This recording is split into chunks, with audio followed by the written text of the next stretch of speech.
তৃণমূল কংগ্রেসের প্রচার সারা বছরই থাকে। আমরা সারা বছরই মানুষের পাশে থাকি। কাজ হলে তার কিছু সমস্যা থাকে, যাতে করে সেই সমাধানগুলো হয়। 30,000-এরও বেশি ভোটে তৃণমূল কংগ্রেস লিড পাবে, এটা নিশ্চিত। একজন ক্যান্ডিডেট তিনি জনসভায় দাঁড়িয়ে কাঁদছেন, কারণ কি তার চেয়ার ভরছে না। আজকে ওনাদের রাজ্য সভাপতি এসেছিলেন শ্রমিক ভট্টাচার্য, 150 জন লোক হয়নি ক্ষীরপায়ে। আশা প্রত্যাশা রয়েছে সেটা মমতা বন্দ্যোপাধ্যায় কেন্দ্রিক, মামাটি মানুষের সরকার কেন্দ্রিক। সামনে বিধানসভা নির্বাচন এবং ইতিমধ্যেই কিন্তু সমস্ত রাজনৈতিক দলের প্রার্থীরা নিজ নিজ প্রচারে নেমে পড়ছেন। আর সেই প্রচারের এক ফাঁকে আমরা সাথে পেয়ে গেছি চন্দ্রকোনা বিধানসভা কেন্দ্রের তৃণমূল মনোনীত প্রার্থী সূর্যকান্ত দলুইকে। নমস্কার দাদা, সময় টিভি পর্দায় স্বাগত। নমস্কার। বলছি, দল যে তোমার উপর ভরসা দেখিয়েছে, এটাতে কতটা আনন্দিত? দেখুন, আনন্দিত অবশ্যই, মানে ভালোই লাগছে। আচ্ছা, সকাল থেকে রাত পর্যন্ত কিভাবে সারাদিন প্রচার চলছে? দেখুন, তৃণমূল কংগ্রেসের প্রচার সারা বছরই থাকে। আমরা সারা বছরই মানুষের পাশে থাকি। স্বভাবতই সারা বছরই প্রচার চলে, কিন্তু যেহেতু নির্বাচন সেহেতু সেইগুলোকে নতুনভাবে ঝালিয়ে না, মানুষের কাছে আরেকবার সেগুলোকে তুলে ধরে। আচ্ছা, আপনারা যে মানুষের কাছে যাচ্ছেন, তাদের দাবি কি থাকছে আপনার কাছে প্রথম? দেখুন, মানুষের দাবি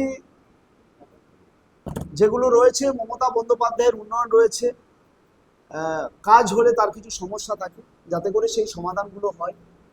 আবার মানুষের একটা কাজ হলে আরেকটা কাজের চাহিদা বাড়ে, সেগুলোও রয়েছে। আশা প্রত্যাশা রয়েছে সেটা মমতা বন্দ্যোপাধ্যায় কেন্দ্রিক, মামাটি মানুষের সরকার কেন্দ্রিক। যে চন্দ্রকোনায় তৃণমূলের ভিত কতটা মজবুত বলে মনে হয়? দেখুন, 2011 থেকে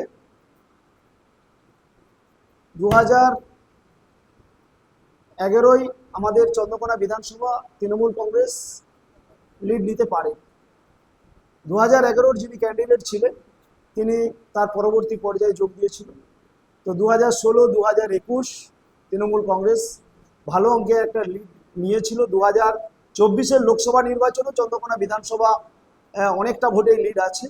এবং 2026 সালে নিশ্চিত থাকুন আপনারা, মানুষের যেভাবে সাড়া আমরা পাচ্ছি, মমতা বন্দ্যোপাধ্যায়কে আশীর্বাদ করার জন্য মানুষ যেভাবে মুখিয়ে রয়েছে, সেখানে অনেকটা বেশি সংখ্যক লিড নিয়ে 2026-এ তৃণমূল কংগ্রেস এখানে জয়লাভ করবে। আচ্ছা, আপনি যদি ভোটে জয় পান, তাহলে চন্দ্রকোনাবাসীর জন্য প্রথম প্রতিশ্রুতি বা প্রথম কাজ কি হবে? দেখুন, আমাদের ব্লক স্বাস্থ্যকেন্দ্রের পরিকাঠামোগত উন্নয়ন এবং উন্নত ধরনের চিকিৎসার যন্ত্রপাতি, পরীক্ষা নিরীক্ষার যন্ত্রপাতি সেগুলো প্রতিস্থাপন করে মানুষের সামনে সুস্বাস্থ্যের একটা ঠিকানা সুন্দরভাবে দেওয়া। কারণ আমাদের রয়েছে ঘাটাল সুপার স্পেশালিটি হাসপাতাল রয়েছে, আমাদের মেদিনীপুর রয়েছে, কিন্তু দূরত্ব অনেকটাই। স্বভাবতই দুটো ব্লকে ওই ব্লক স্বাস্থ্য কেন্দ্রগুলোর পরিকাঠামোগত উন্নয়ন যদি আমরা করতে পারি, তাহলে মানুষ অনেকটাই ফেসিলিটি পাবে। এছাড়া আমাদের চন্দ্রকোনা বিধানসভা এরিয়ায় অনেকগুলি নদী রয়েছে, যেমন কেঠা নদী, শিলাবতী, আমাদের দনাই, বুড়িগাং, পারাং। ভৌগোলিক পরিবেশকে, আমাদের ভৌগোলিক যে অবস্থান, সেটাকে ছিন্ন বিচ্ছিন্ন করে দিয়েছে, যোগাযোগ ব্যবস্থার ঘাটতি রয়েছে। এছাড়াও আপনারা জানেন যে দীর্ঘ 4 বছর ধরে কেন্দ্রীয় সরকার পরিকাঠামো খাতে বা ব্রিজ বলুন, রাস্তা বলুন, একটি টাকাও দেয়নি। তো স্বভাবতই আমাদের কাজ হবে নতুন সরকারে এলে আমরা এই নদীর ওপর কয়েকটা ব্রিজ যদি আমরা নির্মাণ করতে পারি, তাহলে আমাদের যোগাযোগ ব্যবস্থায় আমূল পরিবর্তন ঘটবে, মানুষ অনেকটাই উপকার পাবে। স্বভাবতই ব্রিজ করা, রাস্তাঘাটের উন্নতি করা, এগুলো সেকেন্ড পার্টে আমাদের লক্ষ্য থাকবে। আচ্ছা, প্রচারে গেলে মানুষজন কতটা সাড়া ফেলছে, তারা যে সাথ দেবে সেটা কিভাবে বুঝছে? দেখুন, মানুষ আমাকে চাহিদার কথা বলছেন, মানুষ তাদের আশীর্বাদ করছেন, কারণ এটা মমতা বন্দ্যোপাধ্যায়ের ওপর, তাদের দলের ওপর ভরসা, বিশ্বাস।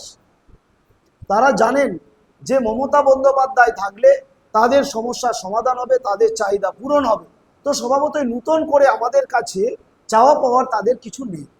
আমার আজকে শেষ প্রশ্ন, আপনার বিধানসভা কেন্দ্রে কি ফল হবে বলে আসে বা কত লিডে জয় পেতে পারেন? 30,000-এরও বেশি ভোটে তৃণমূল কংগ্রেস লিড পাবে, এটা নিশ্চিত।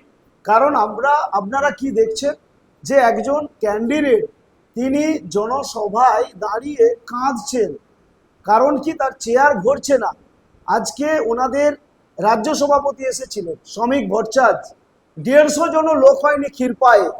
তো স্বভাবতই এটা দেখে কি আপনাদেরও অনুমান হচ্ছে না যে বিজেপি কত হাজার ভোটে মাইনাস হতে চলেছে। অসংখ্য ধন্যবাদ। আপনারা এতক্ষণ শুনলেন চন্দ্রকোনা বিধানসভা কেন্দ্রের তৃণমূল মনোনীত প্রার্থী সূর্যকান্ত দলুর কথা। তাই তিনি কিন্তু এক প্রকার নিশ্চিত যে এখানে তৃণমূল জয় পাবে, এবং তিনি কিন্তু বলে দিলেন যে 30,000-এর বেশি ভোটে জয় পাবে তৃণমূল। এরকমই আরো নিউজের জন্য চোখ রাখুন সময় 365 পর্দায়। ক্যামেরায় অনুপমের সঙ্গে ঈশা ভক্তের রিপোর্ট, সময় 365 মনোহরপুর। নমস্কার।